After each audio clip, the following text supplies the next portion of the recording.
Hello बच्चों, आज हम लोग देखेंगे ओपन एंडेड क्वेश्चन जो होता है क्वेश्चन नंबर 5 में आ सकता है। बहुत अच्छा क्वेश्चन है। इस क्वेश्चन में क्या होता है, ज़्यादातर बच्चों को प्रॉब्लम रहता है कि सर ये क्वेश्चन हम लोग कैसे करें, और समझ में भी नहीं आता क्योंकि इसके अंदर क्या रहता है, वर्ड प्रॉब्लम सॉल्व नहीं करना रहता, बल्कि पहले क्या करना रहता है, उसको बनाना रहता है, खुद से कंस्ट्रक्ट करना रहता है, उसके बाद खुद सॉल्व करना रहता है। तो ऐसे क्वेश्चन को मैं लाया हूँ और ये दो चैप्टर से पूछ सकते हैं, या तो लीनियर इक्वेशन से पूछेगा, जैसे यहाँ पे मैं दिखा रहा हूँ आपको, देखो ये लीनियर इक्वेशन से, और सेकंड वाला ये वाला क्वेश्चन जो है क्वाड्रेटिक इक्वेशन से। तो ये ओपन एंडेड क्वेश्चन जो रहेगा जिसके अंदर आपको कंस्ट्रक्ट करना रहेगा वर्ड प्रॉब्लम, या तो लीनियर इक्वेशन से पूछ सकता है या तो क्वाड्रेटिक इक्वेशन से पूछ सकता है। बहुत इंपॉर्टेंट क्वेश्चन है ये, तो इसको ध्यान देना कैसे इसको करना है। ठीक है, समझ में आया? बहुत डिफिकल्ट है, हर कोई इसको कर भी नहीं पाता। तो जैसे मैं बात करता हूँ कि मान के चलो ये क्वेश्चन है, क्वेश्चन नंबर 2 जो है ये ले लेते हैं हम लोग। क्या लिखा है, construct a word problem on simultaneous linear equation, यानी इस इक्वेशन किस पे बनाना है, लीनियर इक्वेशन। जब भी लीनियर इक्वेशन बोलेगा तो वहाँ कितना वेरिएबल लगेगा, 2 वेरिएबल लगेगा। ये बात तो आपको याद हो जाएगा। लीनियर इक्वेशन बोला ही तो क्योंकि चैप्टर का नाम भी क्या है, लीनियर इक्वेशन इन 2 वेरिएबल्स। तो 2 वेरिएबल से सीधा आपको याद आ जाना चाहिए कि वहाँ पे 2 वेरिएबल लगेगा, एक्स वाई लगाना आपको। इतना क्लियर हो गया? अब उसके बाद so that the value of the one variable will be 10। क्या बोला है, इसका सॉल्व करने का, और उसका जो वन वेरिएबल का जो वैल्यू है कितना होगा, 10 होगा। 10 होने का मतलब क्या है, ये देखो एक्स और वाई के अंदर जो वेरिएबल है इसमें किसी एक का वैल्यू क्या होगा, 10 होगा। किसी एक का वैल्यू 10 होगा। समझ में आया? तो दूसरे का वैल्यू अपने को निकालने का, और एक क्या बनाने का अपने को, एक यहाँ पर देखो लीनियर इक्वेशन बनाने का। तो ऐसा क्वेश्चन आएगा तो कैसे करने का, तो सबसे पहले आप सोच लो माइंड के अंदर कि समझ लो कि एक्स की वैल्यू मेरे पास कितना है, 10 है, और वाई की वैल्यू क्या है ले लिया हमने, अपनी तरफ से ले लो अपने माइंड में। वाई की वैल्यू हमने ले लिया 5। ठीक है, अब दोनों का सम कितना है, तो आप बोलोगे 10 और 5 15 हो गया। बात समझना बच्चों, मैंने क्या बोला कि x एक वैल्यू दिया हुआ है, एक आंसर दिया हुआ है, आपको दूसरा मालूम करना है। तो दूसरा आपने अपने दिमाग में क्या ले लिया आपने, कि दूसरा हो सकता है कि 5 है, दूसरा आपने ले लिया 5। तो क्या हो गया, दोनों का सम कितना हो गया, 15। ठीक है, दोनों का सम 15 हो गया। तो क्या मैं ऐसा नहीं बोल सकता x और y का वैल्यू जो है, दोनों का सम कितना है, 15। x और y का सम कितना है, 15 है। क्या मैं ऐसा ये भी बोल नहीं सकता कि x और y दोनों के बीच का डिफरेंस कितना है। देखो दोनों के बीच का डिफरेंस, इफ सम था, दोनों के बीच का डिफरेंस कितना है, तो आप बोलोगे दोनों के बीच का डिफरेंस 5 है। तो दोनों का डिफरेंस बोले, सम बोले तो कितना हो गया 15, दोनों का डिफरेंस बोले तो कितना आ गया, 5 आ गया। बस ये बन गया आपका, रफली आपने बना लिया। अब उसको इक्वेशन बनाओ, तो कैसे बनाओगे, तो आप बोलोगे 2 नंबर्स, यहाँ पे लिखो, यहाँ पे चलो मान के इक्वेशन बना रहा हूँ, तो यहाँ लिख दो the sum of 2 numbers, 2 numbers is, है ना। अब देखो यहाँ पे क्या बोला है, यहाँ पे क्या इस्तेमाल करना है, रुपीस भी इस्तेमाल कर सकते हैं इक्वेशन के अंदर, मीटर भी इस्तेमाल कर सकते हो, ईयर्स भी, और इट इज दिया है। इट इज बोला है ना, तो अपन क्या करने का, नंबर इस्तेमाल करने का। तो यहाँ पे बोल दिया 2 नंबर, हम लोग ने क्या ले लिया, द सम ऑफ 2 नंबर क्या ले लिए, दोनों का सम कितना है, देखो यहाँ पे 15 आया हमारा, तो हमने लिख दिया 15।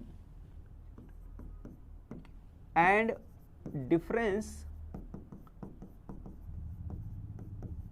Of 2 numbers is 5। बात समझ में आया? सम हमने कितना ले लिया 15, डिफरेंस कितना बोल दिया 5 है। फिर आगे क्वेश्चन बनाना है, तो लिखोगे फाइंड द नंबर्स। आपने क्या लिख दिया, फाइंड द नंबर्स।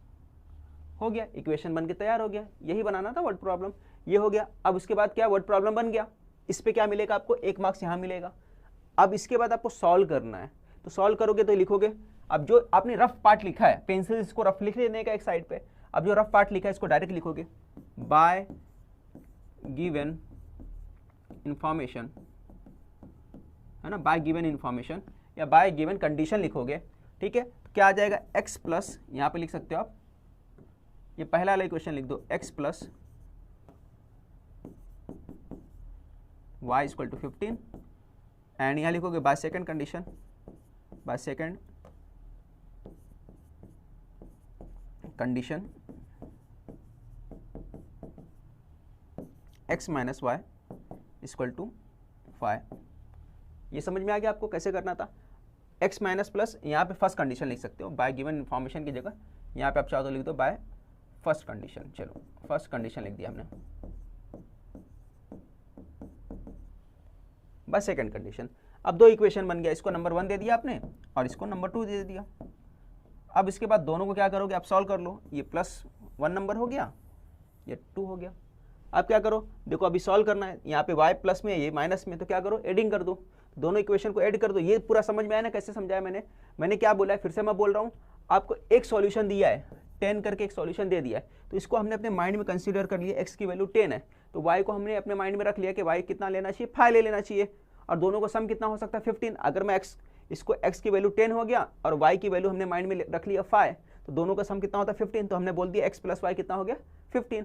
अब दोनों का डिफरेंस निकालो, तो दोनों का डिफरेंस कितना हो गया 5, तो हमने बोल दिया दोनों नंबर का डिफरेंस कितना होगा 5 होगा, तो x माइनस वाई कितना हो गया 5। तो वही मैंने बता दिया यहाँ पे, the sum of two number is 15 and the difference of two number is 5। बस आसानी से बन गया, ठीक है। तो ये हटा देता हूं मैं। अब इसको आपको सॉल्व करना था, ठीक है। तो यहाँ पे आप कॉपी इसके बैक करके देख लेना जो भी क्वेश्चन है, क्योंकि आप तो वीडियो देख रहे हो तो बैक कर ही सकते हो, ठीक है। तो ये पार्ट पे हम लोग क्या करेंगे, इसको आगे सॉल्व करना है। तो देखो आगे सॉल्व करने का टेंशन नहीं है, आगे आप आसानी से सॉल्व कर सकते हो। मेरे ख्याल से आपको समझ में आ गया होगा कैसे सॉल्व करना है, क्योंकि आप ओपन एंडेड क्वेश्चन वही बच्चे करते हैं क्वेश्चन नंबर 4, 5 जिनको इक्वेशन सॉल्व करने आता है, मैं ये समझ के चल रहा हूँ, ठीक है। तो आगे आपको सॉल्व करना है, आप सॉल्व कर लोगे, सॉल्व करके देख लेना, एक आंसर कितना आएगा 10 आएगा, एक आंसर कितना आएगा आपका दूसरा जो कितना लिया था हम लोग ने अपने माइंड के अंदर 5 लिया था, तो दूसरा कितना आएगा 5 आएगा। सॉल्व करके देख लेना, ठीक है। अब ये आते हैं क्वेश्चन नंबर 1 की तरफ। अब क्वेश्चन नंबर 1 जो है इसको समझना, क्वेश्चन नंबर 1 जो है ये क्वाड्रेटिक इक्वेशन के जैसा सॉल्व करना है ना। इसमें क्या करना है, क्वाड्रेटिक इक्वेशन बनाना है। इसमें क्या बनाना था, लीनियर। तो लीनियर में क्या था, 2 वेरिएबल, जैसे मैंने बता दिया। अब क्वाड्रेटिक के अंदर भी एक ही वेरिएबल आता है, और पहला जो वेरिएबल रहता है इसका फॉर्म कैसा होता है, इस तरह का फॉर्म बनता है, ठीक है। और यहाँ पे क्या आएगा सी ax² bxc = 0, इस फॉर्म में चेंज करना रहता है आपको, ठीक है। यही इसका स्टैंडर्ड फॉर्म है। तो इसको बनाने के लिए भी पहले क्या करोगे, रफ बनाओगे। कैसे रफ बनाओगे, जैसे यहाँ पे दिया है construct a word problem quadratic equation so that the answer will be 15। क्या बोला, आंसर 15 होना चाहिए। आप क्या ले सकते हो, एज ले सकते हो, मीटर ले सकते हो, स्पीड ले सकते हो, रुपीस ले सकते हो, इटिस ले सकते हो, ठीक है। इतना दिया हुआ है। अब क्या होगा, आंसर विल बी 15, आंसर क्या होगा 15 होगा। आप 15 अपने माइंड में ले लो। मान के चलो ये x जो है इसकी वैल्यू हमने ले लिया 15, यहाँ पे हमने ले लिया, चलो इस x की वैल्यू मैं ले लेता हूं अपनी तरफ से 15, है ना। x = ये हो गया 15, सॉरी यहाँ पे हाँ 15 दिया है, तो हमने ले लिया, क्या ले लिया 15 ले लिया। अब क्या बोल रहा है, 1 आंसर विल बी 15। अगर एक आंसर 15 है, ठीक है, x वैल्यू कितना लिए 15। अगर पहले नंबर को हम लोग 15 ले लेते तो दूसरे नंबर को क्या ले लेंगे, अपने माइंड में ले लो, उससे 5 ज़्यादा ले लो। इससे 15 से 5 ज़्यादा कितना होता है, तो आप बोले कि 15 में 15 से 5 ज़्यादा का मतलब क्या होता है 20। दूसरा नंबर होगा 20 होगा। अगर मैं यहाँ पे रफली अगर मैं कर रहा हूँ, पहला नंबर जो मेरा है x किसके बराबर है 15, और दूसरा नंबर उससे 5 ज़्यादा यानी 20 ले रहा हूँ अपने माइंड में। तो अगर x के हिसाब से चलूँगा तो x में क्या प्लस करना पड़ेगा, x + 5 करना पड़ेगा, तभी ये 20 के बराबर होगा। अगर x को 15 ले रहा हूँ तो x + 5 किसके बराबर होगा 20, यानी पहला नंबर अगर हम लोग एज्यूम कर लेंगे x, तो दूसरा क्या करना पड़ेगा x + 5 करना पड़ेगा। और x की वैल्यू कितनी दी है 15 दिया है ना क्वेश्चन में। बस वैसे ही करना आपको। अब ये सब अपने माइंड में किया जाता है। इससे पहले वाले क्वेश्चन में भी मैंने क्या बोला था, जो वैल्यू कंसीडर करना अपने माइंड में करना है। अब हमने x की वैल्यू 15 ले लिया, ये हो गया x + 5 हो गया। अच्छा बताओ, दोनों नंबर है, अब ये दोनों नंबर का मल्टीप्लाई कर दूं तो कितना आता है, 15 और 20 का मल्टीप्लाई करोगे कितना आ जाएगा, तो आप बोले कि 15 20 का मल्टीप्लाई करूंगा कितना आएगा 300 आएगा। कितना आएगा 300, यानी मल्टीप्लाई करने का मतलब प्रोडक्ट। तो मैं बोल सकता हूँ दोनों नंबर का प्रोडक्ट कितना है, x और x + 5, इन दोनों का प्रोडक्ट कितना है 300। कैसे हमने किया, हमने एक को एज्यूम कर लिया था 15, दूसरे को एज्यूम कर लिया था 20, दोनों को मल्टीप्लाई, दोनों को प्रोडक्ट कितना है 300 हमारे माइंड में आ गया। तो हमने क्या लिया, इसको रफ करना है ना, रफ पार्ट कर लेना है। तो ये हो गया 300, पहला अगर x है, ये दूसरा x + 5, यानी ये 15 और ये 20 मल्टीप्लाई कर दी, कितना आ गया 300 आ गया। अब ये इक्वेशन तो बन गया अपना, है ना, बट इसको क्या बनाना है, पहले वर्ड प्रॉब्लम बनाना है, तभी ये बनाना पड़ेगा, नहीं तो मार्क्स आपको नहीं मिलेगा।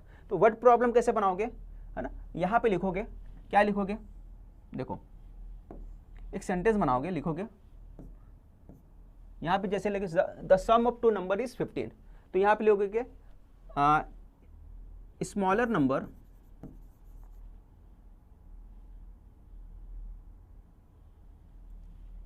यहाँ ऐसा लिखो, the bigger number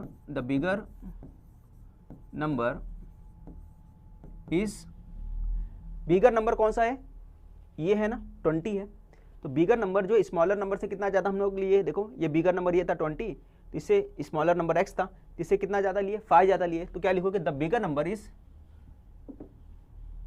5 more than smaller number, ठीक है, यहाँ पे ले लेता हूँ स्मॉलर नंबर, हो गया, ये सेंटेंस कंप्लीट हो गया। The bigger number is 5 more than smaller number, bigger number जो है स्मॉलर नंबर से 5 ज़्यादा है, देखो दोनों में डिफरेंस कितने का, 5 का, उससे ज़्यादा है, 5 ज़्यादा है। या फिर ऐसा भी लिख सकते हो, the difference between 2 number is 5, ऐसा भी लिख सकते हो सेंटेंस, ठीक है। एंड लिख दो यहाँ पे प्रोडक्ट ऑफ 2 नंबर